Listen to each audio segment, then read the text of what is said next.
오늘 두 군데 말씀을 읽으면서 함께 나눌 말씀의 제목은 경작하는 자로 살기입니다.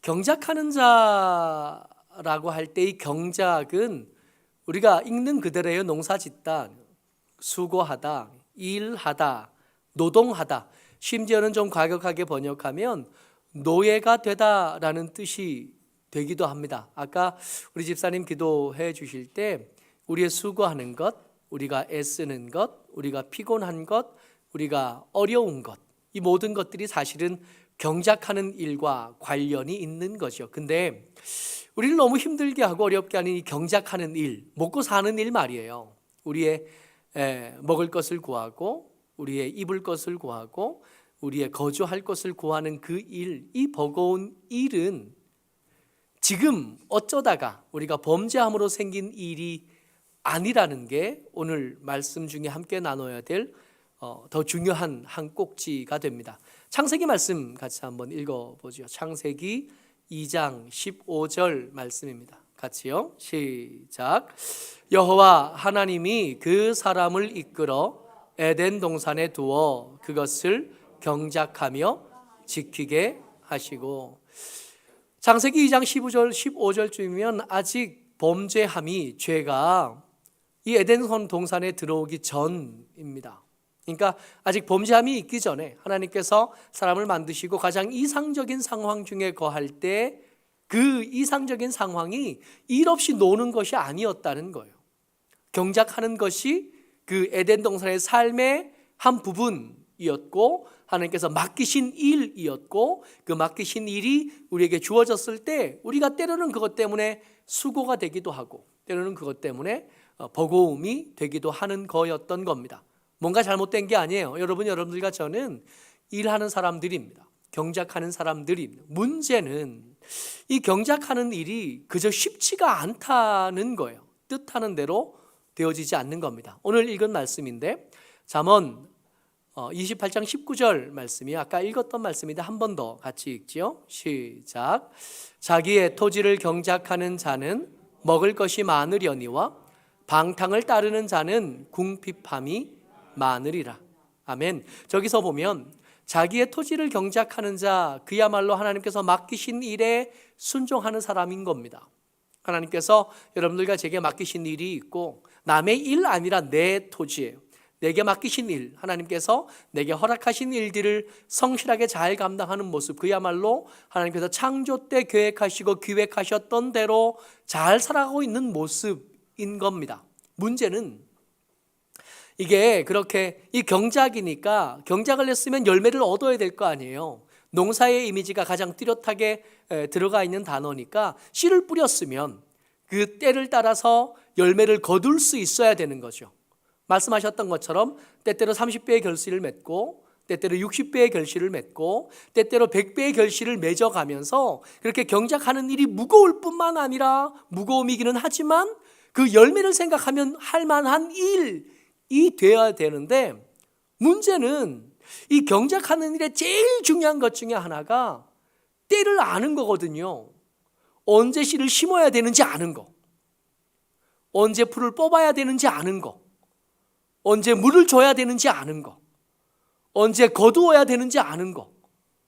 그냥 우리에게 땅 맡기고 씨앗을 준다고 해서 다 농사를 지을 수 있는 거 아니잖아요.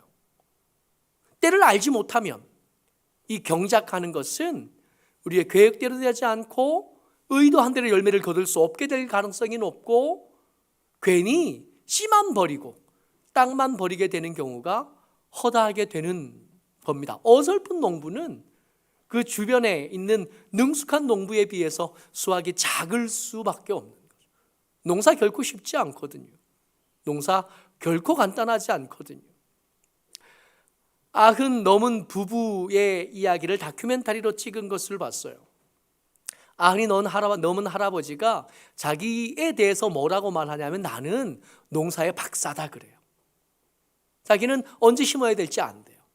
자기는 언제 거두어야 될지 안 돼요. 그런데 이런 어른, 농사를 평생 지어서 누구보다 농사를 잘 짓는 사람이라고 해도 여러분 매년 100배를 거둘 수 있을까요? 매년 60배를 거두고 매년 30배를 거둘 수 있을까요? 그렇지 않을 거거든요. 어느 해에 비가 오지 않으면, 어느 해에 비가 너무 많이 오면, 어느 해에 평소와 다르면 그 농사라는 게 제대로 될 리가 없는 겁니다. 오늘 비가 와요. 금년 겨울에 처음 오는 비 같아요. 눈도 한 번 오지 않았으니까 산에 먼지가 얼마나 많은지. 매일 거의 매일 등산을 가는, 산에 가는데 산에 올라갔다가 내려오면, 여러분 이게 요즘 우리나라에는 좋은 나라라 그거 있잖아요. 이렇게 내려올 때 바람으로 이렇게 먼지 터는 거, 그걸 이렇게 불면요, 옷 색깔이 바뀔 만큼 먼지가, 잔뜩 먼지가 얼마나 많은지 몰라요. 비가 안 와서 그래요. 비가 언제 오는지만 제대로 알아도 농사 짓는 일에 성공할 수 있는데, 문제는 그 시종, 그 시작과 끝, 때를 알지 못한다는 게 문제입니다. 오늘 우리가 읽었던 말씀, 전도서의 말씀, 그 3장의 말씀에 보면 그 3장 앞에는 무슨 얘기가 있냐면, 범사에는 기한이 있고 천하만사에 다 때가 있대요. 심을 때가 있고 거둘 때가 있고 뿌릴 때가 있고 막 다 때가 있대요. 문제는 그 때를, 이렇게 많은 때를 이야기하시다가 그 때 이야기가 끝날 때쯤 가서 전도서 3장 11절에 뭐라고 말씀하시냐면, 같이 읽어봅니다. 시작. 하나님이 모든 것을 지으시되 때를 따라 아름답게 하셨고 또 사람들에게는 영원을 사모하는 마음을 주셨느니라. 그러나 하나님이 하시는 일의 시종을 사람으로 측량할 수 없게 하셨도다. 만사에는 때가 있는데 그 때를 우리가 모른다는 거예요. 우리가 뭔가를 부족해서, 공부를 많이 안 해서, 경험이 부족해서 모르는 게 아닙니다. 하나님께서 당신이 하시는 일의 그 시작과 끝을 모르게 하셨대요. 그러다 보니까 우리에게는, 경작하면서 살아야 되는 우리에게는 무슨 일이 생겼냐 하면, 때를 따라 씨를 뿌렸는데 그 때가 틀렸을 경우들이 생기기 시작하는 거예요. 때를 따라 거두었는데 그 거두는 이 시기가 너무 빠르거나 늦어가지고 제대로 결실을 얻지 못하는 일들이 생겨나게 되어진 겁니다. 뜻대로 되지 않는 거예요. 시작과 끝을 알아야, 때를 알아야 농사를 제대로 지을 텐데, 우리의 일을 제대로 감당할 수 있을 텐데, 이걸 모르게 만드셨다고요. 누가? 하나님이요. 그러면 이 경작이 어려워지게 된 것은 우리 탓이 아닌 거예요. 우리의 삶의 일, 먹고 사는 일 말입니다. 우리의 경제생활들, 우리의 관계를 위해서 우리가 하는 모든 일들, 제가 하는 사역뿐만 아니라 우리가 살아가면서 해야 되는 모든 일 가운데 우리가 자꾸 버거워지고 우리가 자꾸 힘들어지는 것은 우리가 부족해서 그렇기도 하지만 애초에 타고나기를 모자라게 만들어줬다는 거예요. 여호와의 시종일, 하나님께서 하시는 일의 시작과 끝을 하나님께서 우리에게 제한을 걸어두신 겁니다. 그래서 아무리 잘한다 그래도 모든 사람에게 이 경작은 어려운 일이 될 수밖에 없고, 이 경작은 버거운 일일 수밖에 없고, 때때로 한계를 만나는 일이 될 수밖에 없어진 거죠. 그래서 경작하다가 생각을 해본 거예요. 야, 이게 계속 이렇게 경작하는 게 무슨 의미가 있나? 이거 잘 안 되는 건데. 그러니까 이건 경작해서 될 일이 아니라 다른 길을 찾아봐야 되지 않겠나 하고 생각하는 사람들이 나타나게 생긴 겁니다. 그래서 그 사람들을 뭐라고 부르냐 하면, 이 경작하는 자의 반대편에 선 사람들, 이 시종을 모르는 우리가 무슨 경작이야, 경작으로는 빨리 부자 될 수 없고 경작으로는 빨리 우리가 원하는 것을 얻을 수 없기 때문에 경작할 것이 아니라 속히 부하고자 하는 자가 되는 게 더 지혜롭다 라고 생각하는 사람들이 나타나게 된 거죠. 같이 말씀 봅니다. 잠언 28장 20절 말씀입니다. 같이요. 시작. 충성된 자는 복이 많아도 속히 부하고자 하는 자는 형벌을 범하지 못하리라. 속히 부하고자 하는 자가 나타나는 거예요. 근데 이 사람들이 나타난 것에 대해서 이 사람들의 잘못이다라고 말하기에는 좀 무리함이 있습니다. 왜냐하면 경작이 지나치게 어려워요. 시종을 알았다면, 때를 알았다면 그 경작을 능숙하게 할 수 있을 텐데 그게 허락되지 않았으니까 이렇게 다른 방법을 찾는 것은 마땅해 보이고 이것은 오히려 지혜로운 게 아닌가 생각이 되기도 합니다. 전도서 3장 9절의 말씀에는 이것에 대해서 좀 더 구체적으로 써요. 3장 9절과 10절 같이 읽습니다. 시작. 일하는 자가 그의 수고로 말미암아 무슨 이익이 있으랴. 하나님이 인생들에게 노고를 주사 애쓰게 하신 것을 내가 보았노라. 두 가지 단어를 주목해서 봐야 되는데, 첫 번째는 수고예요. 이 수고가 무슨 뜻이냐면 노동자라는 뜻입니다. 수고하는 사람, 노동자인 거예요. 근데 이 노동자라는 뜻 그 뒤에 더 작은 뜻으로 살펴보면 고통받는 사람이라는 겁니다. 이 노동이 고통이 된 상황. 근데 그 노동이 고통이 된 이 상황에서도 이익을 얻겠다는 확신이 없는 거예요. 수고를 했잖아요. 땀 흘렸잖아요. 그랬으면 그 땀 흘린 만큼의 수확을 얻어야 되는데 그게 잘 안 되는 거예요. 목회를 하다 보니까 성도들의 일이 성도들의 일일 뿐만 아니라 제 일이기도 하잖아요. 근데 멀쩡히 열심히 일을 해주고도 대가를 못 받아서 힘들고 어려워하는 성도들을 매년 거의 매번 만납니다. 기도하다가도 억울한 거예요. 아니, 일을 안 한 게 아니에요. 일할 기회를 얻었어요. 일을 제대로 못 해준 것도 아니에요. 최선을 다해서 했어요. 그런데 대가를 얻지를 못하는, 대가를 주지 않는 사람들이 너무 많은 거예요. 기가 막힌 건 1년이면 그렇게 못 받는 돈이 1억이 넘는다는 얘기를 들으니까, 아니 1년 꽃박이라서 버는 돈이 1억은 무슨 그 반의 반도 안 되는 주제에 1억이 매번 일하고도 못 받는 돈이 되면 그 삶을 어떻게 살아가나 하는 생각이 드는 겁니다. 근데 그게 세상이 잘못돼서 그런 줄 알았는데, 오늘 전도서 말씀을 읽으니까 3장 10절에 하나님이 인생들에게 노고를 주사 애쓰게 하신 것을 내가 보았노라. 물론 그놈들이 나쁜 놈들이기도 했지만 애초에 이 노고와 수고의 시작에는 하나님이 계셨다. 전도자가 세상을 이렇게 살펴보니까 그걸 하나님께서 주셨다는 걸 알겠더라는 거예요. 저기서 애쓰다라는 말이 괴롭히다, 압제하다라는 뜻이에요. 누가 그랬어요? 하나님이 그랬습니다. 그러니까 경작하는 자로 살아야 되는데 경작하는 자로 살아도 수고를 면하지 못한 겁니다. 경작하는 자로 살아도 애쓰는 삶을 벗어나지 못한 거예요. 그래서 속히 부하려고 하는 자들이 등장하면서 이 사람들이 생각한 거예요. 이건 삶의 방법이 아니건 지혜로운 게 아니에요. 그래서 그들 나름대로의 방법을 찾아내기 시작하는데, 잠언 28장에 제가 다 쓰지 않았어요. 24절에 보면 부모의 물건을 훔치는 자들이 등장한 겁니다. 그 탕자 기억하시죠? 아버지, 내 몫으로 주어질 유산을 미리 주십시오 했던 그거. 부모의 물건을 어차피 내 거 될 거였잖아요. 그걸 좀 미리 받으면 빨리 부유해질 수 있지 않겠냐고요. 경작으로는 안 되니까 말이에요. 욕심이 많은 자가 일으키는 다툼이 25절에 표현이 됩니다. 다투는 이유가 뭐냐면 욕심이 많아서예요. 그러니까 내 것만 가지려고 하면 다툼이지 않았어도 됐는데 남의 것까지 가지고 싶은 거예요. 그래서 다툰 겁니다. 이 다툼의 원인은 욕심이고, 그렇게 해야 경작을 해서 얻을 수 없던 것들, 경작을 해도 제대로 얻을 수 없던 것들을 더 잘 쉽게 얻을 수 있다 생각한 거예요. 27절에 보면 가난한 자를 구제하는 자는 궁핍하지 아니하려니와 못 본 채 하는 자에게는 저주가 크리라. 저주가 있다고 하나님 말씀하긴 하지만, 그렇게 말씀하셨으면 경작할 때 수확을 제대로 얻을 수 있게 해주셨어야죠. 이게 안 됐잖아요. 그러니까 이 사람은 겨우 얻은 것, 때로는 다투어서 얻었고 때로는 부모의 것을 훔쳐서 얻은 이것들을 가난한 자들에게 나누어 준다는 건 말도 안 됩니다. 우크라이나에 무슨 일이 있든, 산불난 지역에서 무슨 일이 있든, 홍수가 나서 사람들이 얼마나 어렵다고 하든, 쿠데타 때문에 사람들이 어렵다고 하든 눈 감는 거예요.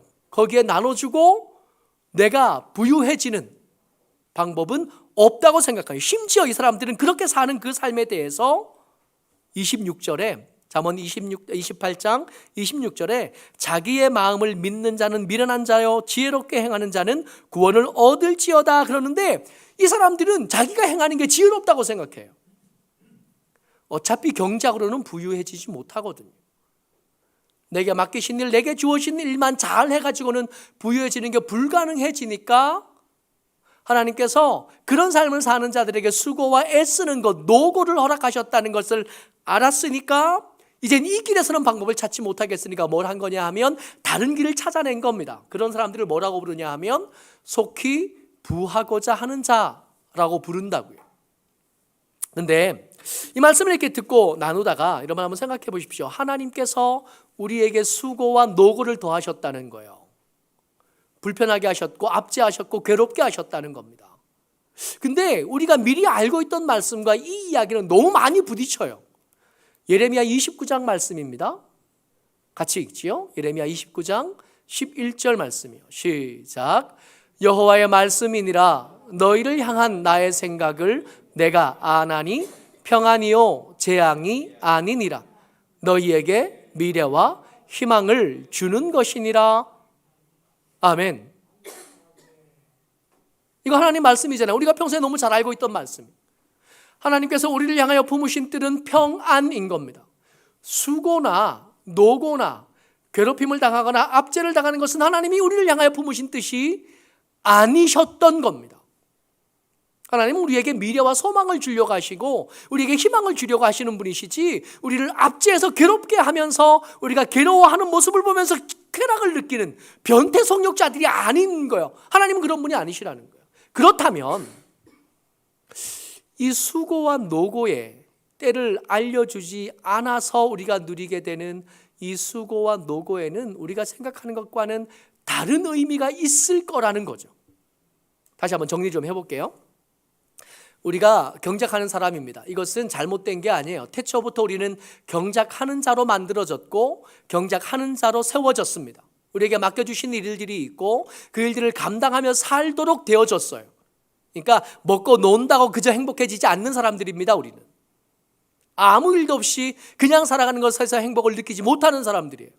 애초에 만들어지기를 그렇게 만들어지지 않았어요. 문제는 경작을 해야 되는데 이 때를 알아야 경작을 잘할 텐데 시종을 알아야 경작을 잘할 텐데 그걸 모르게 하셨다는 거예요. 그것을 허락해 주시지 않으셨다는 거예요. 경작은 해야 되는데 시종은 알 수 없어. 경작을 해야 되는데 때는 알 수 없어. 그래서 우리에게 어떤 일이 생겼냐 하면 이익을 얻지 못하게 되었고 그래서 노고를 주고 애쓰는 삶만 살게 되었다는 거예요. 그래 놓고도 하나님은 우리를 향하여 평안의 뜻을 가지고 계시고 우리를 향하여 미래와 희망을 주려고 하신다는 거예요. 이상하다는 거죠. 앞뒤가 안 맞아 보여요. 경작하게 하셨으니까 때를 알 수 있도록 해주셨으면 우리를 향하여 하나님께서 품으신 뜻이 평안이다 아멘 하겠는데 그렇지 않으니까 말입니다. 우리가 모르던 우리가 놓쳤던 것이 있습니다. 이 수고와 노고에 대해서 하나님께서 우리에게 허락하셨던 원래의 뜻이 있는데 우리 가운데 왜곡되어져서 놓쳤던 것이 있는 거죠. 그래서 그 전도서의 이야기를 통해서 뜻밖의 이야기를 듣게 됩니다. 전도서 3장 12절 말씀이요. 같이 읽습니다. 시작. 사람들이 사는 동안에 기뻐하며 선을 행하는 것보다 더 나은 것이 없는 줄을 내가 알았고. 여기 보세요. 전도서 3장에 앞에 때 이야기를 먼저 하셨다 그랬잖아요. 그 때를 따라 일하는 사람들이 수고와 노고를 감당할 수밖에 없다는 것을 말했잖아요. 그런 삶을 사는 동안에 여기 3장 12절 앞에 보면 사람들이 사는 동안에 그 사람들이 사는 동안에는 어떤 동안이냐 하면 때를 알지 못하는데도 일해야 되고 시종을 아는 것이 허락되지 않았음에도 불구하고 먹고 살기 위해서 수고해야 되고 노고를 감당해야 되는 그런 삶을 사는 동안에 속히 부하고자 하는 자는 그 동안에 뭐 했냐 하면 부모의 것을 훔치려고 했고 욕심 때문에 옆에 사람들하고 다투려고 했고 가난한 자들에게 손 펴는 것을 거절했고 그렇게 사는 것을 지혜롭다고 생각하는 그런 중에 그렇게 하는 것이 아니라 시종을 알지 못하고 경작하는 그 순간에 우리에게 뭘 말씀하시냐면 기쁨을 말씀하시는 거예요. 기뻐하는 중에 선을 행하는 것이 마땅하고 이게 더 아름다운 거다라고 말씀하신 거예요. 13절에 가면 더 기가 막힌 말씀을 더합니다. 같이요. 시작. 사람마다 먹고 마시는 것과 수고함으로 낙을 누리는 그것이 하나님의 선물인 줄도 또한 알았도다. 더 기가 막힌 것은 경작 때문에 때를 모르고 경작해야 되는 그 수고로움 때문에 피곤한 우리에게 하나님 뭐라고 말씀하시냐면 그 수고하는 중에 낙을 누리는 게 하나님의 뜻이래요. 그 수고하는 중에 앞에 말씀 12절 말씀에 보면 기쁨을 누려야 되고 그 수고하는 중에 선행을 베풀어야 되고 그 수고하는 중에 즐거움을 누려야 된대요. 이게 하나님의 선물이래요. 이게 도무지 무슨 말인지 몰라서 가만히 생각을 좀 했습니다. 그러다가 한 분이 떠올랐어요. 언젠가 우리 교회에 오후 예배 때 와서 설교해 주셨던 양 목사님, 여러분들 기억하시는지 모르겠어요. 그 목사님이 부흥사라도 열심히 사역하시고 또 사역을 굉장히 잘 하셨던 분이십니다. 개척하셔서 건축하셨고요. 성도들이 한 500명 이상 꽤 큰 자리를 잘 잡은 교회를 목회하시던 분이세요. 근데 그때 당시에는 목사님들 은퇴가 60 아니거든요. 생각도 안 하거든요. 70, 요즘엔 73, 이렇게까지 나중에 은퇴하던 게 일상이던 때였는데 그 목사님이 65세 은퇴하셨어요. 피곤하셨던 거예요. 목회를 시작하고 한 번도 제대로 쉬어본 적이 없으시대요. 계속 부흥에 쫓아다니셔야 됐었고 목회 때문에 많이 힘들었대요. 그래서 소원하셨답니다. 쉬고 싶어. 그래서 65세 은퇴하시면서 여기 김해 저기 상동 그 뒤쪽에 사람들 하나도 안 오는 산골에 기도원에 들어가신 거예요. 그 기도원의 원장님으로. 근데 기도원도 왜 일 많이 하는 기도원 있잖아요. 매번 집회하고 매번 예배 드리는 그런 기도원 아니고 사람들 아무도 안 오는 기도원이에요. 이름은 기도원이지만 그저 그냥 산속에 있는 집 한 채. 너무 좋으시더래요. 야, 하나님께서 내게 이런 은혜도 주시는구나 하고 그냥 아침에 늦지막히 일어나도 되고 설교 준비 안 해도 주일을 지낼 수 있고 성도들 신방 안 해도 되고 그런 기쁨과 하나님의 주신 은혜에 대한 감사함이 3년쯤 지나니까 심심해서 돌아가시겠더래요. 도무지 아무것도 할 일이 없으니까 견딜 수가 없더래요. 그리고 생각해 본 것입니다. 그러니까 말씀하시는 게 차라리 젊을 때 힘들었지만 그때가 더 즐거웠다. 그 말씀하시는 것을 들었어요. 이 목사님이 할 일이 없으니까 치과하는 목사님 병원에 허건 날 거기 가서 앉아 계시는 거예요. 아, 일 언제 끝내? 낚시 가야지. 나하고 놀아야지. 여러분, 수고와 노고도 힘들지만 경험해보지 못해서 모르기는 하겠으나 무료함이 더 힘들대요.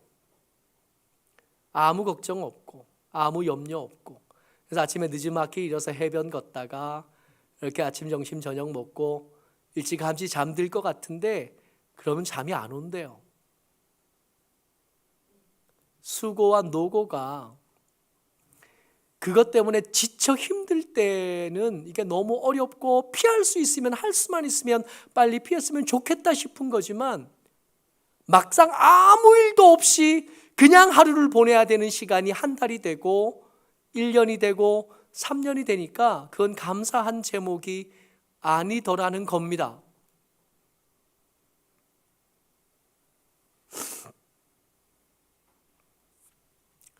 우리는 왜 고민했냐 하면 결실이 잘 되지 않는 것 때문에 고민한 거거든요. 경작을 하는 것 자체에 대해서는 그렇게 큰 불만이 없습니다. 요즘 젊은이들 보면 우리 청년들 보면 일할 자리를 얻는다는 게 얼마나 어려운 일인지 우리가 너무 잘 아니까. 일하는데 불만이 있는 게 아니에요.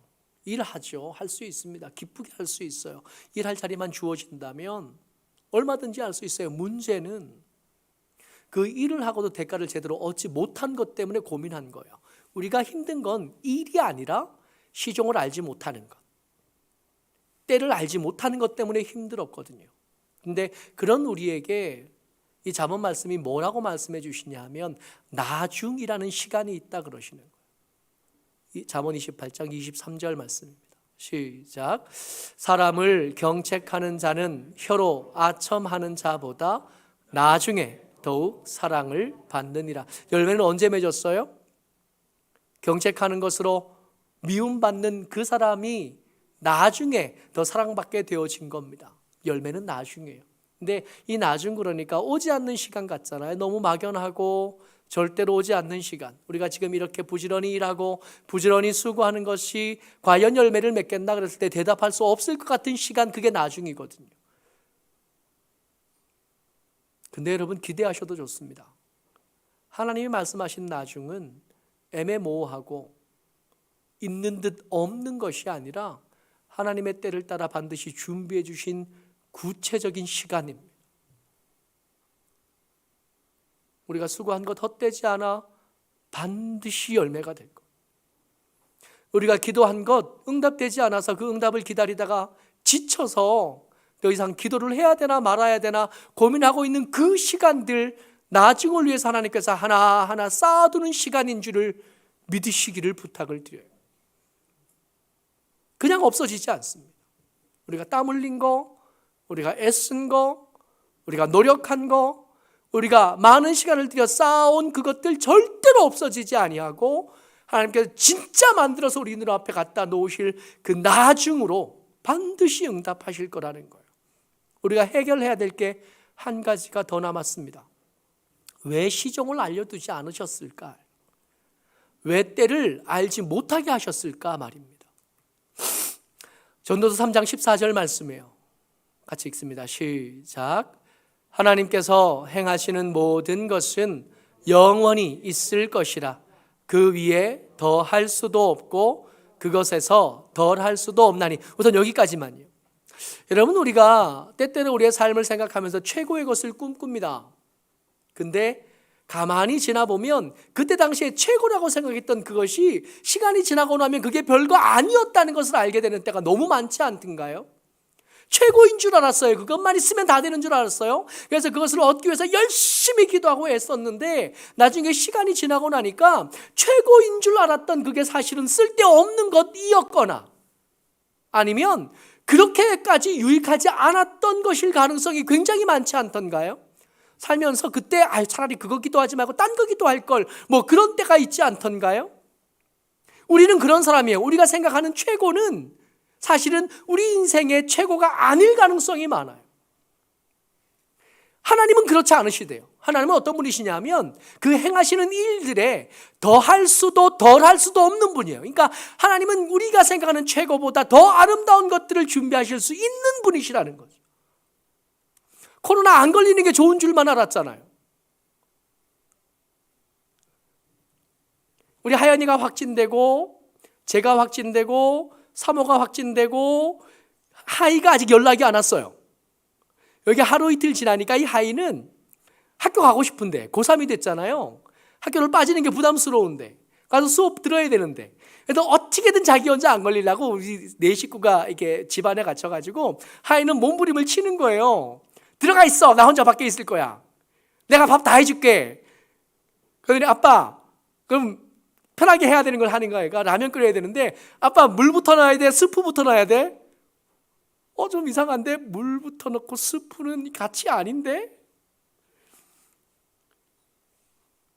할머니가 전화 왔어요. 밥 어떻게 하냐고. 라면 끓여 먹으면 되지. 하이가 나 라면도 못 끓이는데? 몸부림을 친 거예요. 안 걸리려고. 근데 안 걸리기는커녕 뭐 같이 살았는데 안 걸릴 리가 있을까요? 걸렸죠. 연락이 늦게 왔을 뿐이에요. 그래서 첫 주를 학교를 못 간 거예요. 그리고 월요일날 학교를 가서 보니까 자기만 그랬던 게 아니라 학교에 확진이 돼서 학교에 못 오는 아이들이 부지기수인 겁니다. 그러고 나니까 알겠는 거예요. 이게 일찍 끝나고 나니까 앞으로 6개월 동안은 다시 걸릴 확률이 거의 별로 없고 낮거든요. 아니다 그러고 아예 안 걸린다 그럴 수는 없지만 굉장히 확률이 낮아지는 거예요. 편안해진 거예요. 그리고 생각해 보니까 그때 안 걸려서 나중에 모의고사 앞두고 걸리면, 시험 앞두고 걸리면, 원서 낼 때쯤 걸리면 그러면 그거 다 못하게 생겼잖아요. 그때는 안 걸리는 게 최선인 줄 알았는데 시간이 지나고 보니까 최선은 그게 아니었던 거예요. 우리가 생각하는 최고는 하나님이 만들어주시는 덜 할 수도 더 할 필요도 없는 그 일에 비해서 부족한 것입니다. 하나님이 이거 잘 하셔요. 다만 우리가 모르는 것 뿐이지. 근데 이렇게 하신 하나님께서 우리에게 시종을 제한하신, 때를 알지 못하게 하신 하나님의 의도가 계속해서 14절 계속 읽어보죠. 시작. 하나님이 이같이 행하심은 사람들이 그의 앞에서 경외하게 하려 하심인 줄을 내가 알았도다. 하나님께서 이렇게 하신 거, 때를 알지 못하도록 하신 거, 시종을 알지 못하도록 제한하신 거, 왜 그러셨냐 하면 그 한계에서 다른 길 찾으라는 얘기가 아니라, 그 한계에 부딪힌 다음에 여기가 아닌가 보다 다른 데로 가보자 하라는 게 아니라, 그 한계 위에 계신 하나님을 좀 주목해 보라고. 나에게나 한계지 하나님에게는 한계가 아니니까 그 한계에 멈춰 선 다음에, 내가 얼마나 부족한지, 내가 얼마나 모자란지 안 다음에 눈을 들어서 한계 위에서, 그 성벽 위에서 손 내밀어 주신 하나님에게 주목하고 내밀어 주신 그 손 잡으라고. 네 힘으로 살려고 하지 말고 의지하면서 살아보자고. 네 힘으로 살다 보면 그것이 잘 되면 교만해지기 마련인데, 그렇게 네 일 하다가 잘 돼서 교만해지기보다 차라리 한계를 인정하고 하나님과 함께 살아보자고. 그 한계 앞에 서니까 여호와를 경외함이 자연스러운 일이 되어지는.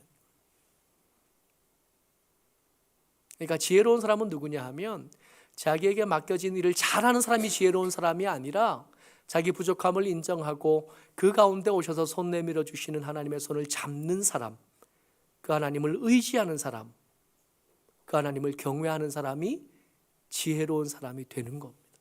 그러다 보니까 한계 앞에 섰는데 그 내밀어 주시는 주님의 손을 잡다 보니까 거기서 기쁨도 있고요, 그 하나님의 도우심을 얻으면서 살다 보니까 거기에 즐거움도 있고요.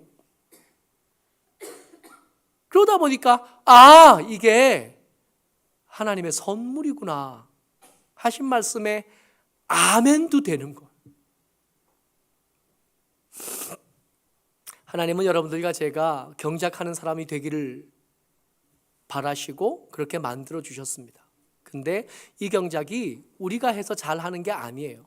그러다 보니까 이 경작하다가 한계를 만날 때 하나님 바라보고, 이 경작하다가 한계를 만날 때 하나님을 의지하고, 그런 중에 여호와 경외하기를 배워가는 저와 여러분 되시기를 주의 이름으로 축복합니다. 아멘. 은혜가 많으신 아버지 하나님,